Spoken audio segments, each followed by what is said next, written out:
Hello student, this is Minakshi and today in this video we start very important topic or we can say the last topic of our chapter number 6 life processes excretory system। और इससे पहले जो हमारी video थी उसमें हमने इसके और टॉपिक्स को कवर किया था। और चलिए आज हम स्टार्ट करते हैं excretory system and this topic is very important because every year so many questions are asked in your board exam from this topic। Okay तो चलिए हम स्टार्ट करते हैं। एक्सक्रीशन क्या होता है सबसे पहले समझ लेते हैं। एक्स का मतलब होता है आउट और क्रीट का मतलब होता है फ्लो। तो किसी भी हार्मफुल और अनवांटेड प्रोडक्ट का हमारी बॉडी से फ्लो आउट होना ही क्या कहलाता है, इट इज़ कॉल्ड एक्सक्रीशन। और इनमें भी जो ये हार्मफुल और अनवांटेड प्रोडक्ट होते हैं इसमें मेनली जो नाइट्रोजिनस वेस्ट होते हैं, नाइट्रोजन वेस्ट मतलब यूरिया एंड यूरिक एसिड जो है उनका बॉडी से रिमूव होना ही कहलाता है एक्सक्रीशन। तो अब यहाँ पर आप डेफिनेशन देख लो, the process of removal harmful and unwanted products from the body specially the nitrogenous waste urea and uric acid is called excretion. और पता है अगर आपको ये जो आपके नाइट्रोजन वेस्ट हैं ये आपकी बॉडी के अंदर बहुत टाइम तक रहे तो ये आपकी बॉडी के अंदर एक्यूमुलेट होने शुरू हो जाते हैं। उनके एक्यूमुलेशन की वजह से जो आपकी बॉडी की सेल्स हैं वो डैमेज होना शुरू हो जाती है, इसलिए इनको बॉडी से रिमूव करना बहुत ज़रूरी होता है। इसीलिए हमारी बॉडी को एक सिस्टम की ज़रूरत पड़ी जिसको हमने बोला एक्सक्रीटरी सिस्टम। और अगर यहाँ पर हम ह्यूमन के कॉन्टेक्स्ट में बात करते हैं तो यूरिनरी सिस्टम को ही हम एक्सक्रीटरी सिस्टम बोलते हैं। ओके और यहाँ पर कुछ और बातें भी हैं जैसे कि excretion should not be confuse with defecation, कि जो आपका डिफिकेशन होता है वो एक्सक्रीशन नहीं होता। डिफिकेशन मतलब करते हो तो फूड के डाइजेशन के बाद आपकी बॉडी के अंदर जो भी वेस्ट मटेरियल बन जाता है तो उसको बॉडी से बाहर निकालने को हम क्या बोलते हैं, डिफिकेशन बोलते हैं, या उसको हम इजेशन भी बोलते हैं। ओके इजेशन आपने पढ़ा होगा डाइजेशन में। तो ingestion is a part of digestion, it is not excretion.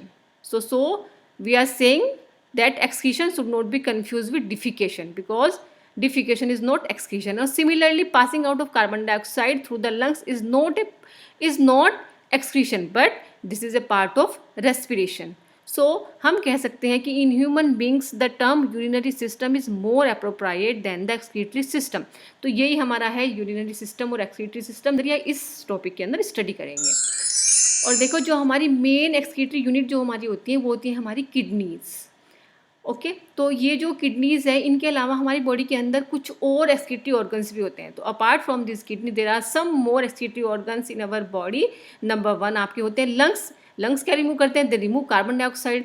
दूसरी हमारी होती है स्किन में क्या प्रेजेंट होती है, स्वेट ग्लैंड, जिससे कि स्वेट एक्सपेल होता है। और जो स्वेट होता है उसके अंदर क्या होता है, salt, water and small amount of urea भी होता है। तो here skin is also an excretory organ. Third हमारा होता है इसमें आपका लीवर से क्या रिलीज होता है, लीवर से रिलीज होता है अमोनिया। कब रिलीज होता है, जबकि इसमें प्रोटीन का ब्रेकडाउन होता है। तो प्रोटीन के ब्रेकडाउन के समय यहाँ पर अमोनिया रिलीज होता है। So ammonia is also an harmful product. Okay तो यहाँ पर जो हमारा लीवर होता है it is also excretory organ. और अब हम इसमें कर लेते हैं, छोटा सा पार्ट है इसमें एनसीईआरटी में दिया हुआ है, एक्सक्रीशन इन यूनिसेलुलर ऑर्गेनिज्म। यूनिसेलुलर ऑर्गेनिज्म में जो एक्सक्रीशन होता है वो होता है बाय सिंपल डिफ्यूजन प्रोसेस। ये सब क्या है, एक्वेटिक ऑर्गेनिज्म है। ओके तो इनमें क्या होता है, जो भी इनके कोई वेस्ट प्रोडक्ट बनते हैं तो वो सब के सब वेस्ट मटेरियल जो होते हैं, नाइट्रोजनस वेस्ट होते हैं, वो सब इनकी बॉडी सरफेस से डिफ्यूजन प्रोसेस के थ्रू वाटर के अंदर मिक्स हो जाते हैं, ऐड हो जाते हैं। चलिए अब हम इसमें बात कर लेते हैं अपना जो इस टॉपिक का मेन पार्ट है, excretory system of human beings include. क्या क्या इंक्लूड होता है ए पेयर ऑफ किडनी। ये जो पेयर ऑफ किडनी होता है it is located in our abdomen. Abdomen में भी कहाँ प्रेजेंट होता है, it is located on the either side of our backbone के दोनों तरफ एक एक किडनी प्रेजेंट होते हैं। उसके बाद यहाँ से निकलते हैं ये ए पेयर ऑफ यूरिटर। ये जो यूरिटर होते हैं ये क्या काम करते हैं, यहाँ पर जो किडनी के अंदर यूरिन बनता है उसको कैरी करने का काम करते हैं ये यूरिटर। कहाँ पर कैरी करते हैं, ये इसको करते हैं एक बैग लाइक स्ट्रक्चर में, इसको हम बोलते हैं यूरिनरी ब्लैडर। तो यहाँ पर यूरिनरी ब्लैडर के अंदर आपका यूरिन क्या होता है, स्टोर रहता है। कब तक स्टोर रहता है, जब तक कि इसको आप यहाँ से एम्प्टी नहीं कर देते। और ये जो आपका यूरिन का जो पास आउट होना होता है it is under our control. जब हमारी इच्छा होती है तो हम यूरिन को पास कर देते हैं। और यहाँ पर भी ये जो इसका पास करना होता है यूरिथ्रा के थ्रू यूरिन का, ये भी स्फिंक्टर मसल्स की हेल्प से होता है। जब स्फिंक्टर मसल्स क्या होती है, ये एक्सपेंड होती है तो यहाँ से ये इसका माउथ होता है वो क्या हो जाता है, ओपन हो जाता है और हम यहाँ से यूरिन को पास कर देते हैं। और चलिए हम बात करते हैं इंटरनल स्ट्रक्चर ऑफ किडनी। तो जब आप किडनी का लॉन्गिट्यूडिनल सेक्शन कट करोगे तो उसमें आपको ये वाले पार्ट दिखाई देंगे। देखो कौन कौन से पार्ट होते हैं इसमें। जो आपको डॉटेड पार्ट दिखाई दे रहा है, यस, इस डॉटेड पार्ट को हम बोलते हैं कॉर्टेक्स। ओके उसके बाद फिर ये जो अंदर का पार्ट दिखाई दे रहा है जहाँ पर कि आपको पिरामिड दिखाई दे रहे हैं, देखो ये कितने सारे पिरामिड्स हैं। तो ये जो पिरामिडल स्ट्रक्चर है इनमें जो ये पार्ट है इस वाले पूरे पार्ट्स को हम बोलते हैं मेड्यूला। ओके, और फिर इसमें ये यहाँ पर दिखाई दे रहे हैं आपको यूरिनिफेरस ट्यूब्यूल्स, या इनको हम बोलते हैं नेफ्रॉन्स, किडनी ट्यूब्यूल्स या रीनल ट्यूब्यूल्स। और ये जो नेफ्रॉन्स होते हैं these are the main filtering units of our kidneys. Okay, nephrons ही हमारी किडनी की मेन फिल्टरिंग यूनिट्स होती हैं।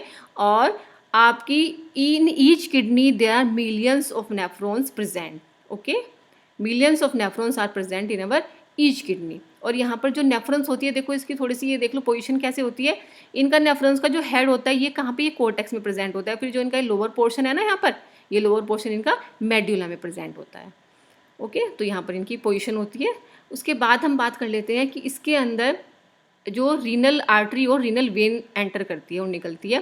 तो यहाँ पर सबसे पहले ये होती है आपकी रीनल आर्टरी। तो ये जो रीनल आर्टरी होती है, देखो ये कहाँ से आती है, ये आती है आपकी अयोटा से। तो अयोटा से ये कैसा ब्लड लेके आ रही है, इसको हम बोलते हैं डर्टी ब्लड। क्यों इसको हम डर्टी ब्लड बोलते हैं, इसलिए हम इसको डर्टी ब्लड बोलते हैं क्योंकि इसके अंदर नाइट्रोजनस वेस्ट प्रेजेंट है। Okay, urea, uric acid, ammonia, तो इसके अंदर इस तरह से कुछ नाइट्रोजन वेस्ट प्रेजेंट होते हैं। ओके, इसके अलावा इसके अंदर यूजफुल सब्सटेंसेस भी होते हैं, जैसे कि ग्लूकोज हो गया, ओके, वाटर हो गया, सॉल्ट्स हो गए, सेल्स हो गई, तो वो भी प्रेजेंट होते हैं। लेकिन क्योंकि इसके अंदर नाइट्रोजनस वेस्ट प्रेजेंट है इसलिए हम इसको डर्टी ब्लड बोलेंगे। ओके, अच्छा, उसके बाद फिर जो डर्टी ब्लड है अभी ये यहाँ पर किडनी के अंदर एंटर करेगा। तो यहाँ पर क्या प्रेजेंट है, यहाँ पर ये फिल्टरिंग यूनिट्स प्रेजेंट है। ओके, नेफ्रॉन्स प्रेजेंट है, तो ये यहाँ पर फिल्टर हो जाएगा। फिल्टर होने के बाद इसमें से नाइट्रोजन वेस्ट निकल जाएंगे। नाइट्रोजन वेस्ट निकलने के बाद ये ब्लड कैसा हो गया, अभी क्लीन ब्लड बन गया। अभी जो क्लीन ब्लड होता है ये रीनल वेन के थ्रू यहाँ से कैरी आउट कर दिया जाता है किडनी से। और ये जो रीनल वेन होती है it is connected to our inferior vena cava. Okay, तो चलिए अब हम इसमें आगे बात करते हैं। Very very important, the structure of nephron. तो जब आप नेफ्रॉन को देखते हो तो आपको नेफ्रॉन के स्ट्रक्चर में 4 पार्ट दिखाई देते हैं। सबसे पहला जो ये आपको कप लाइक स्ट्रक्चर दिखाई दे रही है। ओके, तो ये जो कप लाइक स्ट्रक्चर है इसको हम बोलते हैं बाउमेंस कैप्सूल। क्या बोलते हैं, बाउमेंस कैप्सूल। और उसके बाद फिर यहाँ पर ये जो बाउमेंस कैप्सूल है इसमें ये हाईली कॉन्वोलेटेड ट्यूब्यूल दिखाई दे रही है। इसको हम बोलते हैं फर्स्ट कॉन्वोलेटेड ट्यूब्यूल या फिर PCT, प्रॉक्सिमल कॉन्वोल्यूटेड ट्यूब्यूल। उसके बाद ये जो PCT है ये यू टाइप की, यू शेप की ट्यूब में कन्वर्ट हो गई। इस यू शेप की ट्यूब को हम बोलते हैं लूप ऑफ हेनले। उसके बाद फिर ये जो यू शेप की ट्यूब है फिर ये किस में चेंज हो गई, फिर ये दोबारा से कॉन्वोल्यूटेड ट्यूब्यूल में चेंज हो गई यहाँ तक। अब इस वाली ट्यूब को हम क्या बोलते हैं, इस वाली ट्यूब को हम बोलते हैं सेकेंड कॉन्वोल्यूटेड ट्यूब्यूल या फिर DCT, डिस्टल कॉन्वोल्यूटेड ट्यूब्यूल। तो इस तरह से इसमें 4 पार्ट हो गए। ये सबसे पहले बाउमेंस कैप्सूल, फिर PCT, then loop of Henle, then DCT।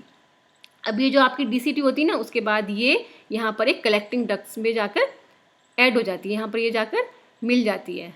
Okay, अब देखो ये जो यहाँ पर दिखाई देती है इसकी कलेक्टिंग डक्ट की ब्रांचिंग दिखाई दे रही है। तो यहाँ पर जितने भी नेफ्रॉन्स होते हैं उन सब का जो DCT होता है वो इससे कलेक्टिंग डक्ट से, ये कॉमन डक्ट होती है, इससे कलेक्टिंग डक्ट से यहाँ के सब जो यहाँ पे नेफ्रॉन्स हैं उनके DCT क्या होते हैं, कनेक्टेड होते हैं।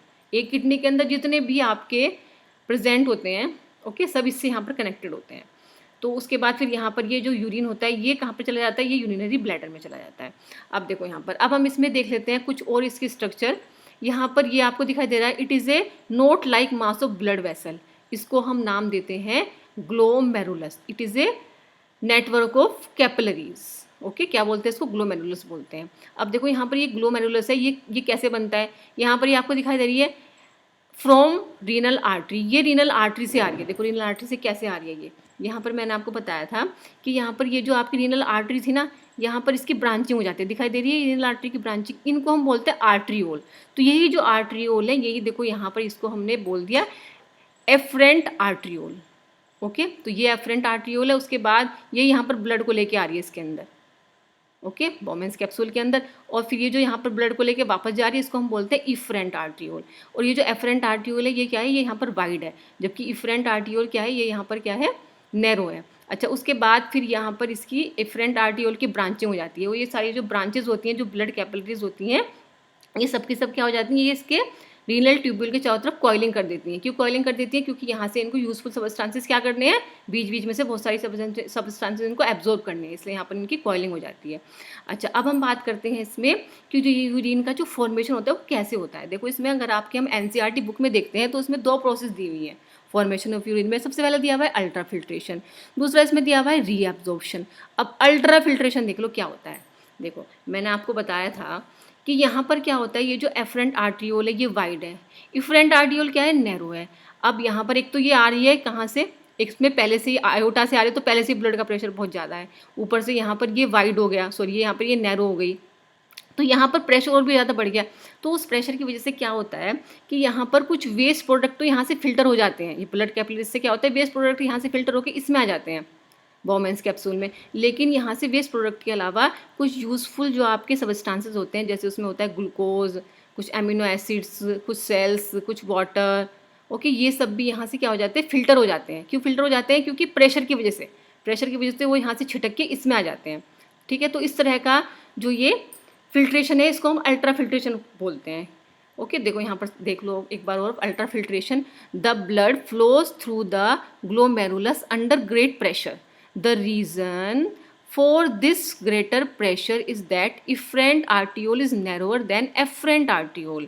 So this high pressure causes the blood to filter out most useful substances including water, urea, glucose, amino acids and salts into renal tubule. तो renal tubule के अंदर क्या चले गए, कुछ यूजफुल सबस्टांसेस भी चले गए। तो this filtration under high pressure is called ultra filtration.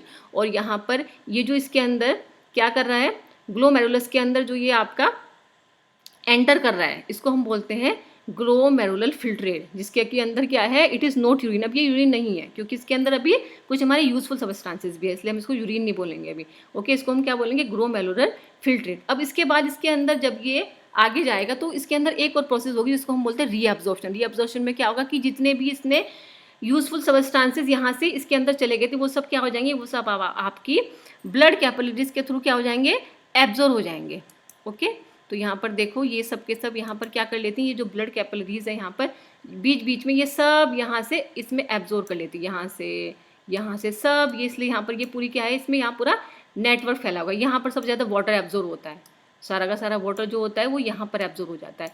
अच्छा, ये जो एब्जॉर्प्शन होता है ना, इसको हम बोलते हैं सेलेक्टिव रीअब्जॉर्प्शन। क्यों बोलते हैं सेलेक्टिव रीअब्जॉर्प्शन, क्योंकि यहाँ पर ये बॉडी की नीड के अकॉर्डिंग जो आपका ब्लड होता है वो यहाँ से इन सबस्टांसेस को क्या करता है, एब्जॉर्ब करता है। जैसे कि समर जो होता है, समर में ये जो ब्लड होता है वो यहाँ से, इससे जो ये ग्लोमेरुलस फिल्ट्रेट था इससे बहुत ज़्यादा अमाउंट में यहाँ से ये वाटर को एब्जॉर्ब करता है, जबकि विंटर में वाटर एब्जॉर्प्शन क्या हो जाता है, कम हो जाता है। ओके, लूपोल फैलने में क्या होता है, यहाँ पर लूपोल फैलने में आयन का एक्सचेंज होता है। ओके, तो क्योंकि ये होता है हमारी बॉडी की नीड के अकॉर्डिंग, इसलिए हम इसको सेलेक्टिव रीअब्जॉर्प्शन भी बोलते हैं। देखो, the glomerular filtrate entering the renal tubule is not urine, as it passes down the tubule much of the water and usable substances are reabsorbed by the blood. This is called selective reabsorption. Okay, clear?